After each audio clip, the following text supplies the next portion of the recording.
What happens with a best-selling writer who goes on vacation looking for inspiration for his new books?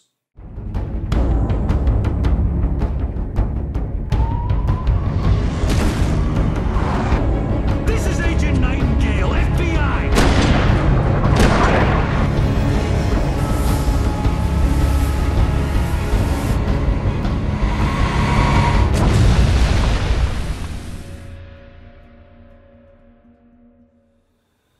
Hello, I'm glad to see you. I'm Bill Bones, and today I'll explain and recap the story of Alan Wake. Enjoy!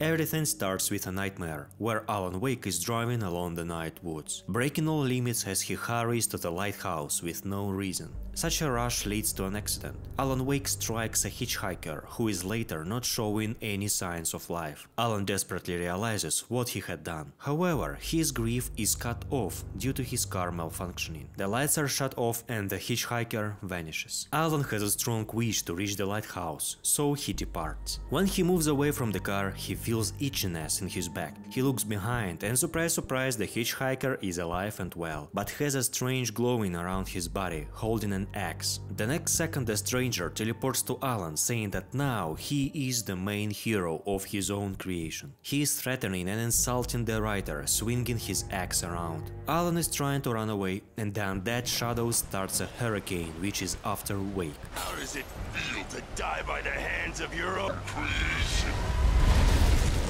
He approaches the suspension bridge, which never ends well, but he has no choice and runs to another side, where a man in a yellow jacket is trying to help. The guy tells that his name is Clay Stewart. Also he says something else, but I don't listen to him and step inside the house. It's not what I expected, but doors are slammed down behind Alan and Clay has no way out as the shadow approaches him. Stewart fires point blank at the shadow, but it doesn't change anything. He runs out of bullets and gets an axe between his eyes. Alan seems to be safe inside the cabin. The next moment a TV switches on to repeat one word. The ground starts trembling and Alan is trying to find a way out. On the back door, he sees a poster of the movie Tom the Poet by Thomas Zane, based on a book by Alan Wake. For now, it means nothing, but soon it will mean nothing too.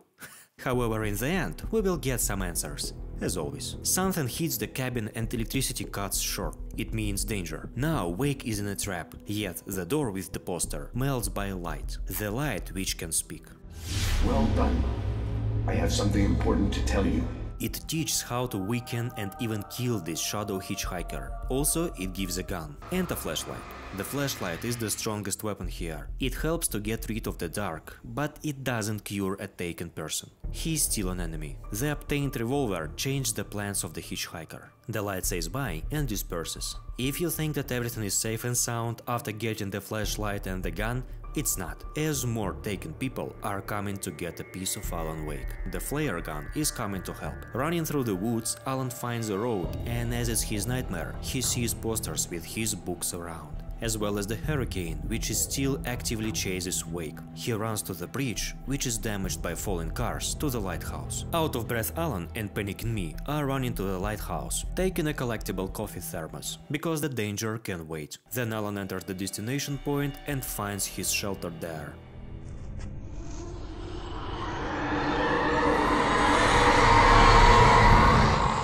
Or not.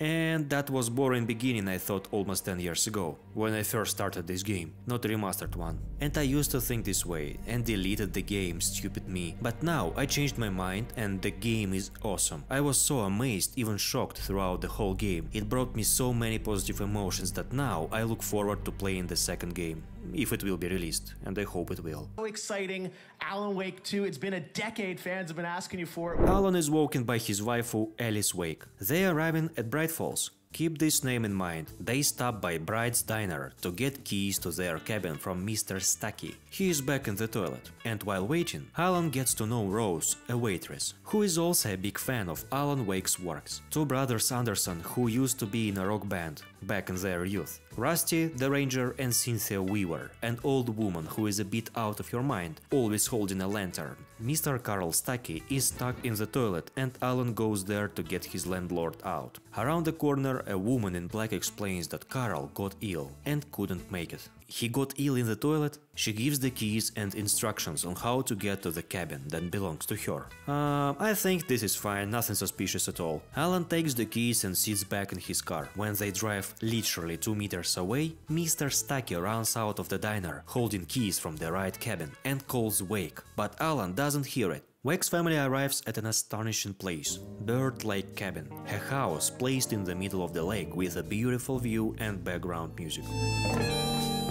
Alice comes inside preparing a present for Alan. He goes after her and sees the surprise. I'm not the surprise. The surprise that isn't the study. He opens the door and sees a typewriter. There is one problem that evokes anger in Alan. The issue is he couldn't write a word for about 2 years now. Alice assumed maybe such a calm place may make him write again, and also she learned that in Bright Falls lives Dr. Hartman, who can help Alan as he treats artists. Wake gets furious. The light goes off for a second and a shadow appears behind them. Alan, slowly getting mad, slams the door and goes outside. He wants to get some fresh air, however cannot get it together and even loses the balance. Suddenly he hears the screams of his wife inside the house. Waiting for 2 seconds, he runs back. Inside there is nobody though, and a broken fence on the opposite side of the cabin. He steps closer, seeing Alice drowned in water. He takes a breath and jumps down.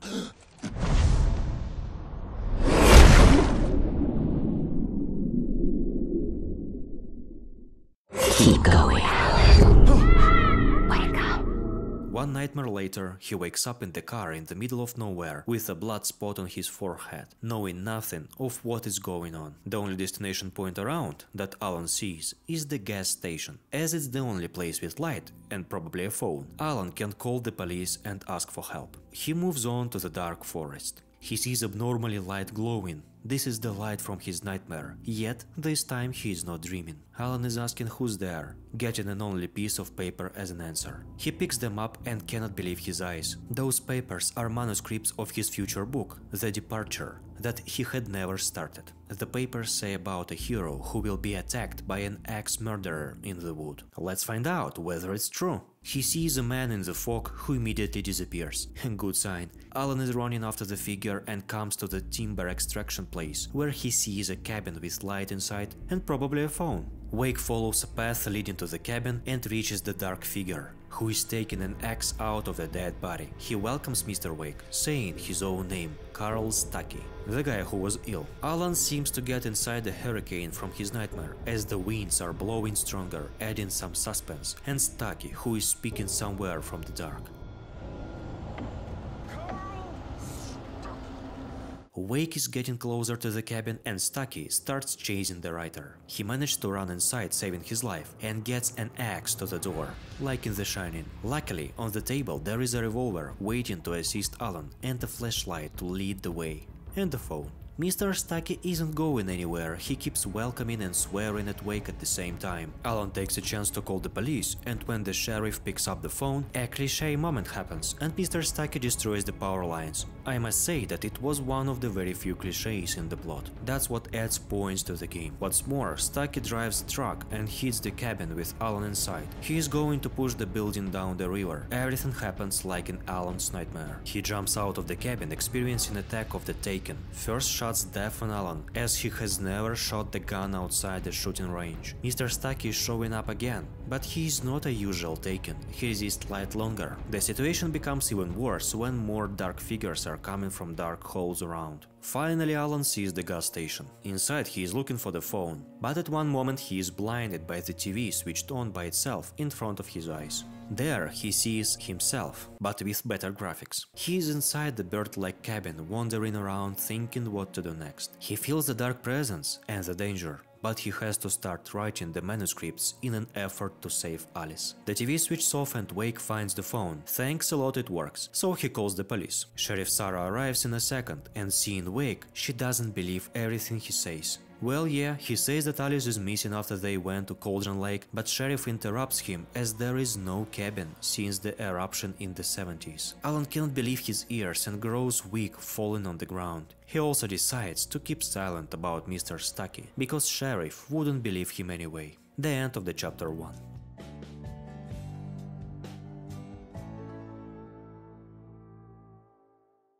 We see flashbacks in Alan's apartments. Indeed, he is a successful writer. Look at this place. He and Alice are working on a new cover of the book when suddenly a power outage changed their plans. Alice starts panicking as she is afraid of the dark. And Alan cannot do anything but find a flashlight and light up the candles. To relieve her stress, he talks of a light switch that his mom gave him in his childhood, as he was also afraid of the dark. They used to call it the clicker. When it was completely bad, he could flip the switch and all the monsters would go away.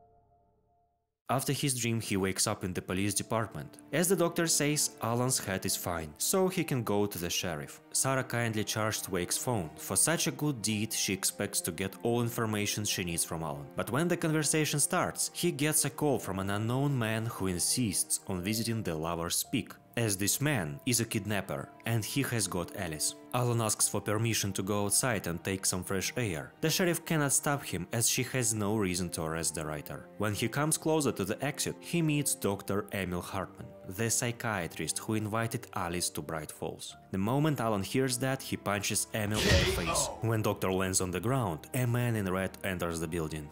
What the hell is this? The man is Barry Wheeler, Alan's agent and the best friend. He threatens to hire lawyers if somebody touches Alan ever again. However, Dr. Emil Hartman doesn't bring charges. Alan and Barry leave the sheriff and go to Elderwood National Park to rent a house and move on to the Lover's Peak. At the lobby they meet Rose, who visited Ranger Rusty. From letters Alan finds all over the place, he learns about the matter of the relationship between Rusty and Rose. To make a long story short, Rusty is friend-zoned. Ranger gives the keys to the rented house, so Barry and Alan go there. They unpack their nothing until it gets darker, as the kidnapper sets a meeting at midnight. Alan is getting nervous, so he tells everything to his friend about Alice, the Taken and his nightmares. Barry of course cannot believe it, but listens to a piece of advice to keep all the lights on. Wake steps outside in the dark to reach Lover's Peak. His way lies through the Elderwood National Park Museum again, where Rusty works. The place has got a new refurbishment style of ruins over a few hours. Amazing work arouses the attention of Alan, so he looks for Rusty to ask for the number of designers. Unfortunately, Rusty is not able to provide the contacts, as something had happened and he became a part of the decorations. However, he knew it would happen because he had read in the letter he found earlier. He gives the keys to his office to switch on the lights and to appreciate the work of designers better. Also, he drops a gun. The circuit breaker is destroyed by the axe, which means we are not alone. And I stop talking crap to increase suspense. When Al is moving back to Rusty, an earthquake happens and causes the hurricane again. Something finally got the Ranger as he screams his last time. Rusty! Rusty disappeared, as well as his dog, and something made a huge hole in the wall. That was made by the Ranger himself, who not only was healed by darkness, but also got new abilities to teleport and become almost invisible. He became a Taken too, so I have no choice to send him in the trash bin. Rest in the garbage, poor pal. I will tell Rose where to find you. Running through the forest, Alan gets a call from Barry, who saw something in the woods. He starts to believe in everything he heard. Many hours later, Alan finds a cable car to the Lover's Peak. He uses that, but later is attacked by Taken crows. The chance to survive is slim, but he made it. Lying on the ground, being surrounded by the Taken, he tries to reach the flashlight, but the Taken man changes the plans. Alan is ready to die and closes his face. However, he finds himself saved by the red light that appeared from the flare gun. An unknown man saves his life and commands to get going, as that's how the story goes. Everybody seems to find letters of their future around this place. Alan recognizes the voice of the savior. This man was on a ferry when Wake family first arrived there. This man is also the kidnapper. Alan keeps his mouth shut, as the only guy who has a gun is the kidnapper. Wake, however, takes a shot and asks to give him his gun back, as the conditions are specific right now. The kidnapper refuses, explaining that the story goes differently. After the waves of the Taken, Alan cuts the act. He wants to get his wife back, but the kidnapper wants a ransom. Not the money, but the entire manuscript. Alan shows the signs of uncontrolled violence again, and punches already the second guy in his life he met for the first time. His fist is so strong that it breaks the fence, and they fall down. The kidnapper takes to the woods, but he dropped the gun, which belongs to Alan again. On his way, the writer meets a Taken one with a chainsaw. I have nightmare flashbacks thanks to Resident Evil 4 every time I see a guy with a chainsaw. No big ugly monster is compared to them. Al keeps finding TVs with himself trying to write manuscripts. He remembers nothing of it, though seeing how tough it is to follow the logic that fits the story. After watching the TV, he finds keys of a pickup, and at first I expected to face some cliché that will take away keys from me, making me walk all the way back to Barry on foot. Luckily my expectations weren't succeeded, and I drove the car in a Carmageddon style. I regretted twice this time not playing this game before. Alan makes it to Barry's rented house, which is swarmed by the taken crows. The best friend is still alive and well, though he is asking to clear the place out of birds. When it's done, Barry lets Alan into the house, and they wait inside till the morning. Barry says sorry for accusing his friend of losing his mind. I thought he wouldn't believe Alan until it's too late, as it usually happens in movies. In the morning, Alan sends Barry to the local archives to search for a cabin on the island that, according to the sheriff, doesn't exist. Meanwhile, he is trying to write some manuscripts to pay the kidnapper and save his wife. The work cannot be started due to the bright light that blinds Alan every time he tries to create something. In the city, Barry gets a call from Rose, who found some letters of Mr. Wake, hence she wants to hand them over to Alan at the trailer park. But there is a small oddity. She speaks like she is high or drunk. The reason for that behavior is the old lady in black standing beside Rose in her trailer, sort of hypnotizing the waitress. Good girl. The end of the second chapter.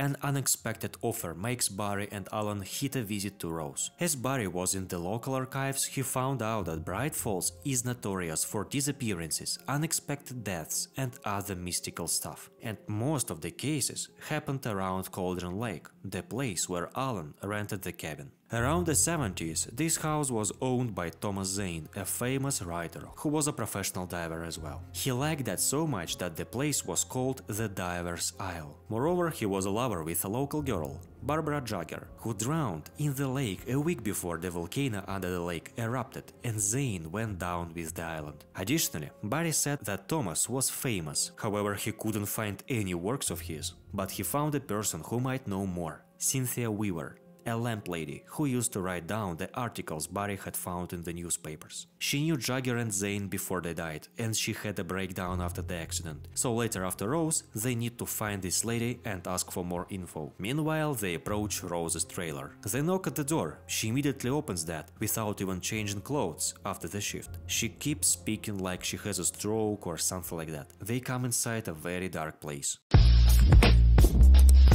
Rose pours them some coffee and Alan is asking for manuscripts, but he understands real quick she has nothing. He realized it too late, as they have made their first sips already. Barry faints first, then Alan does too. Wake sees the nightmare with the light. It says that something is coming for Alan, hiding in his, Barbara's, skin. The light, as you understand, is Thomas Zane. He cannot stop his love, but suggests turning the lights on right now, so Alan wakes up. In front of his eyes he sees the lady in dark. She insists on finishing what Alan had started, the book. The next second he wakes up from the dream within the dream, in Rose's room with a switched-on TV. Inside the box, Alan Wake is walking in the room saying that he thinks that he has an imaginary editor that helps him. The editor wears a black funeral dress and he calls her Barbara Jagger. There in the study, Alan feels that there is more and more editor's control over the script than of his own. He believes her because she says that she knows how to save Alice. Alan once believed her, and just look at what happened. Definitely Barbara has some hypnotizing force. She also seems to know more of the place and the plot, as she used to work on another story along with Thomas Zane. However, this time the plot is shifting to the horror story. The TV is switched off, now we see the truth. The imaginary world came true. The fight of the light and the dark. Jagger against Zane. That's the marriage, guys. Hey! It's just a joke. Alan slept the whole day. He comes to the dining room seeing Barry, who is still sleeping, and Rose is cuddled, rocking on the floor. She seems to lose her mind, repeating the same phrase she's used to telling every day at her work over and over again. Outside the trailer, Alan finds another manuscript describing his future. In there, he meets FBI agent Nightingale, who had arrived a day before to arrest Alan for an unknown reason. Right now he is waiting outside the trailer park as the owner of this place called the police after he saw what happened with Rose. The agent pulls out a gun the very second he sees the writer. Al is slowly moving behind the owner's back and then pushes him, making a do-or-die attempt to save his life. Cops are shooting at each other, Alan and the owner. Surprisingly, nobody gets hit, and Wake managed to escape to the forest with no weapon and light whatsoever. The cops though are not going to leave him alone, following his every step in the forest. They don't even know what is crawling in the depths of darkness. Neither do I. The track is getting cold, so the policemen lose the target. However, it's not getting cold because Alan is a professional hide-and-seek player, but because there are fewer and fewer cops left. They are just vanishing. Cops are summoning a helicopter for help, but you know how it usually ends. The helicopter crashed near the radio station. There is light and probably a safe house. That's where Alan is heading to. Wow, look, while I was speaking he made it. The radio DJ is online and gladly announces that now he will have an interview with a famous writer and invites him to his room. The radio announcement allures cops like butterflies to the light. The FBI agent pulls out a gun the very first second he sees the writer, and the DJ tries to calm everybody down. The sheriff Sarah, seeing that, immediately commands to put down a weapon. Nightingale doesn't listen to her and shoots, but misses thanks to the sheriff. He's definitely breaking the law twice this time, putting in danger an innocent civilian. Well, Alan is not proven guilty as well, so the agent doubles his score. Wake makes off again. He receives a few calls from the kidnapper, who is ready to meet Alan at the coal mine. And another one is from Alice. She just speaks and doesn't respond, though she sounds wrong. Surviving waves and waves of the taken, he finds the car and drives to the coal mine. He doesn't have a finished manuscript, but he is sure he will figure something out. He finds another TV saying about his forgotten week. Back in the cabin he found a shoebox with papers and books of Thomas Zane. He was in fact an excellent writer, who wrote about demons and creatures from a magical lake, and his girlfriend who lost in its waters. Little did they know, both Thomas and Alan's work will come true. It explains everything. Outside the mine, Alan hears the voice of the kidnapper. Who just said we had her to make a play ball, you see? He is on the verge of going insane. When Wake comes closer, Barbara comes out of nowhere for a second. She had hypnotized the crazy bastard. Dark Hurricane takes the life out of the kidnapper, breaking his bones. Alan quickly recognizes an anomaly from his nightmare and takes a false fire. It saves his life, keeping away the darkness. Nonetheless, he passes out, seeing his wife and Thomas Zane in a diving suit, who holds out a hand. The end of the chapter.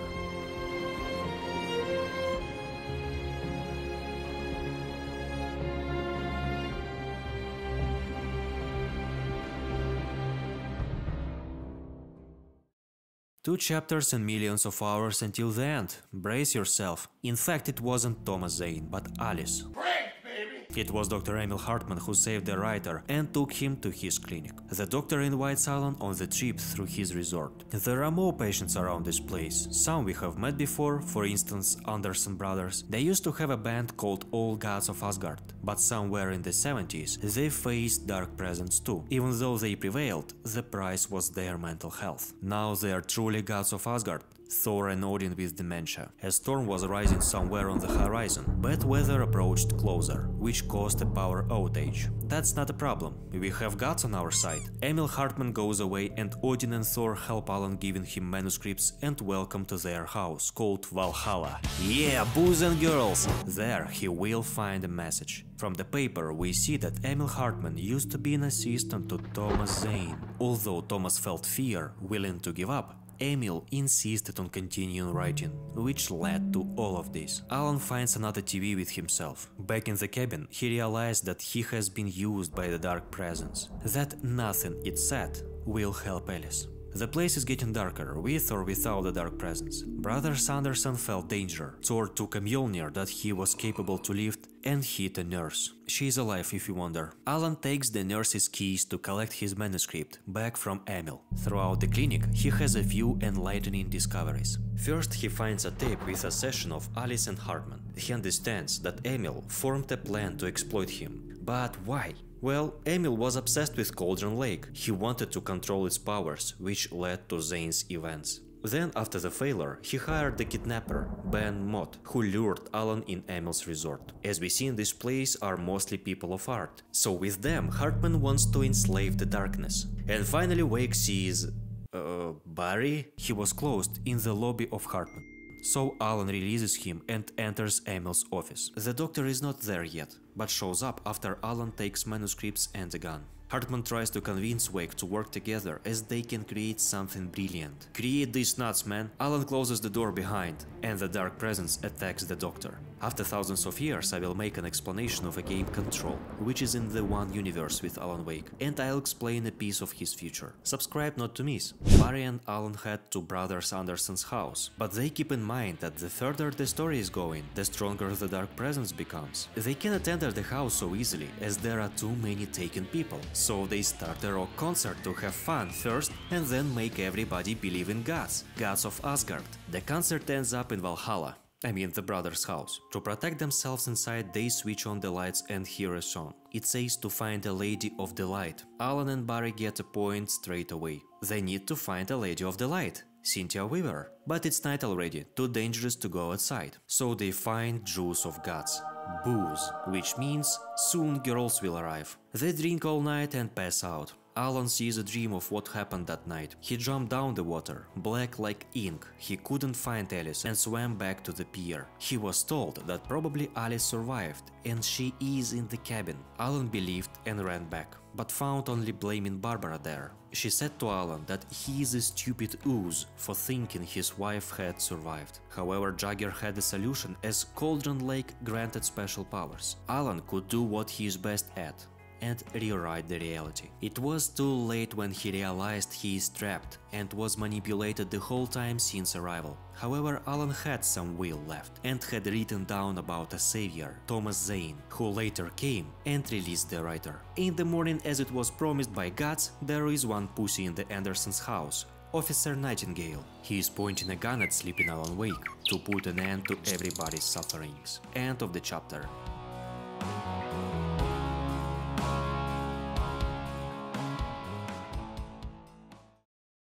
He doesn't even have enough courage to pull the trigger, so the agent puts companions in misfortune behind the bars. There Alan has a vision of the Light Lady. Feeling dizzy, he falls on the ground exactly at the moment when Sarah and Nightingale approach to check on them. Sarah Breaker opens the door to take Alan to the medical room. Yet the FBI agent pulls out the gun again and is ready to let them through, only over his dead body. In shock, he is thinking about his last words for a second and takes manuscripts out of his jacket. He realizes he had read this before. His reaction neither helps nor changes anything. His life is scripted, literally and figuratively. Because of both, he is an NPC and is going to die in Alan Wake's story. If your hangover doesn't look like this, consider yourself lucky. Sheriff Sarah is shocked but listens to Wake, who orders to get the lights, as the situation is likely to become worse. He explains the rules of the game, how to kill the Taken, and tells his future plans about finding Cynthia Weaver. The sheriff is ready to provide a helicopter for this. Also, she commands Barry to call people in a special emergency list and tell them a message. Night Springs. They will understand what to do next. From the manuscripts of Nightingale, we get to know how Brothers Anderson end up in a clinic. They used to make homebrew gin out of the water from Cauldron Lake, which was the secret ingredient that granted extra power to their music and drove them crazy. To the point that Odin ripped his eye out and Thor was running naked with a hammer, waiting for lightning. Nonetheless, being mindless, they fought shadows that appeared from the woods. Now their abilities came in handy to defend themselves and other patients after the hurricane hit Dr. Emil Hartman's clinic. On the halfway to the chopper, Sheriff looks around and sees Barry, who is running after them. Turns out the power was cut off and he had to leave. The dark presence throws a car at him, but he made it to the safe place. Lucky him, he got into Torch's shop and borrowed a flare gun, twinkle lights and a head torch. Now his gaze is literally burning down. I am not a psychic knowing all of this, it was said in the papers. The trio makes their way to the chopper and they even sit inside and fly to the destination point without self-explosion. However, a bloom of all Chopper's curse is still present, so it's attacked by the taken crows. Alan jumps down the vehicle and moves to the power plant to find Cynthia. He knows where to go because Sarah told him. Barry and the sheriff are trying to fly to the power plant as close as possible. Otherwise, it's just a waste of fuel and a helicopter. If you think that this chopper is the one which could make it and land safely without explosions, I'm sorry to tell, but this one also ended up as is prescribed by the mass media curse. Luckily, the bodies of Barry and Sarah are not there. Small reminder, if you ever happen to be in a life and death situation, and there would be a choice between a helicopter and a plane made of wheat sticks, choose the helicopter of course, but be careful, an outcome might be the same. It might start burning, leading to an explosion. Alan finds the power plant and Cynthia Weaver too. She says about something that can scare the darkness away. In her past nobody believed her, but after the death of Thomas Zane she knew sooner or later all of this will happen. So she hid a secret device in the well-lit room at the dam. Also she painted yellow hints to help anybody who can find them. She shows Alan the way and hides back in the plant. On the surface, Alan sees a red light from a flare gun. It's probably Barry. Coming closer, he hears gunshots too. This is most definitely Sarah, but when he runs around the corner, he sees them, they are alive, no plot twist there. Survived misfortunes have given a boost to relationships between Barry and Sarah. Probably they even started to feel something, but it's hard to say in fact. Outnumbered, exhausted and haunted, they make it to the dam, to a shelter door. Behind it there is a priceless artifact in given circumstances. The clicker. The switcher was used by Alan's mom in his childhood. There is a paper with text beneath the switcher. It's written not by Alan, but Thomas Zane. He wrote about a boy Alan, who used to have an almost magical switcher that created light when Alan felt anxiety in darkness. 30 years later he finds the clicker standing in a room full of light, remembering about his childhood. As we see, Thomas Zane has embedded this piece into reality, slightly playing with Alan's life. One more thing was that Alan gave the clicker to Alice to calm her down, but now it was lying here in the box. Wake looks at the page again and reads the last line, about him standing near Cauldron Lake, ready to use the clicker. End of the chapter.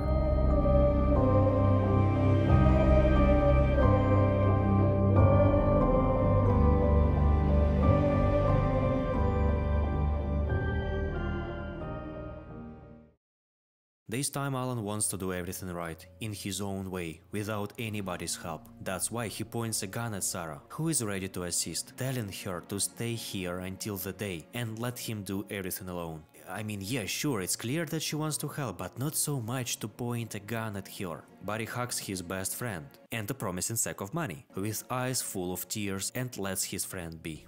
Alan gets outside as fast as he can because it's the day, so he has approximately what? 3 minutes until it's dark again.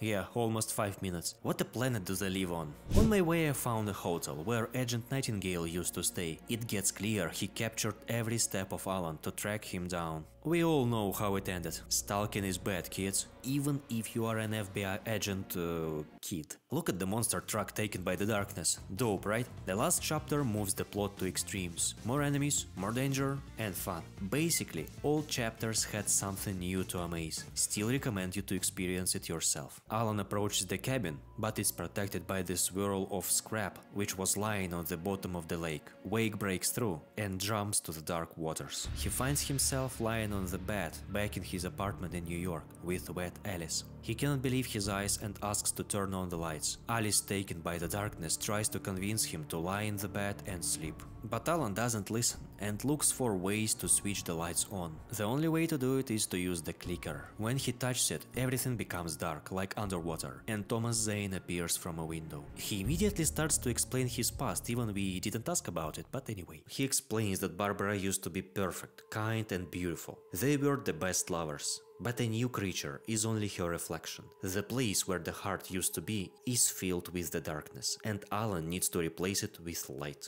With the clicker. Zane knows it because when Barbara drowned in the lake, he wanted to save her. Thanks to Emil, he wrote a story of her magical returning from death. The problem was that it was against the rules of Cauldron Lake, and it returned completely another Barbara, old and deformed, taken by the darkness. Thomas wanted to stop her and cut out her heart in attempt to kill, but it didn't help. So he wrote another story, took his diving suit, and brought his love to the depths of water, keeping her there until Alan Wake arrives to Bright Falls. Suddenly the answer struck Alan. Now he knows how to finish his final chapter. But before that he feels something on his left. It's his doppelganger, Mr. Scratch, which is considered a nickname for devil in some cultures. Zane explains that Alan's friends will need a replacement when the writer is gone. In fact, it's half true. Not friends need Alan, but Alan needs somebody. Wake follows a path to the Birds-like cabin, where he finds Barbara Jagger, who is still abusing him. He cannot stand it anymore and puts the clicker in the place where her heart used to be. Doing so, he erases her. Then he goes to his room, to a typing machine, the only typewriter he can use to finish his story and fix everything. Time goes back to the moment when Alice drowned in the water. Alan jumps to save her and this time does it successfully. She is saved. She is sitting down on the ground waiting for Alan. 5, 10, 20 heartbreaking minutes, but there is no one. Not a living soul. But back in the city people are celebrating a local holiday. Brothers Anderson are dancing on the podium, people are clapping and having fun, only Rose is holding a lantern, keeping a blank stare, and Agent Nightingale standing behind her in dark, perhaps becoming the new avatar of the darkness. Sheriff Sarah is driving around Bright Falls and finds Alice, saving her. Everything happened this way because, listening Thomas's story, Alan realized how he needs to finish his book to make everything right. He needs to sacrifice his life in return of his wife. So Alice is saved, but Alan remains in the dark place, where DLCs, released later, tell his fight against Mr. Scratch, who was gaining more and more power trying to capture Alan's body. Throughout DLCs, Alan slowly makes it, saving his body. However, he cannot find the way out, and no stories seem to help. Maybe he needs somebody outside the dark place, perhaps his wife or the best friend? I don't know, but that's all I wanted to say for today. Thanks a lot for watching. It's a sad ending, but in fact it's a great game. It overfulfilled my expectations and I hope I could deliver my ideas clearly. If yes, give me a like and subscribe. But if not, give me a dislike. And also subscribe. Anyways, thanks a lot and see you later.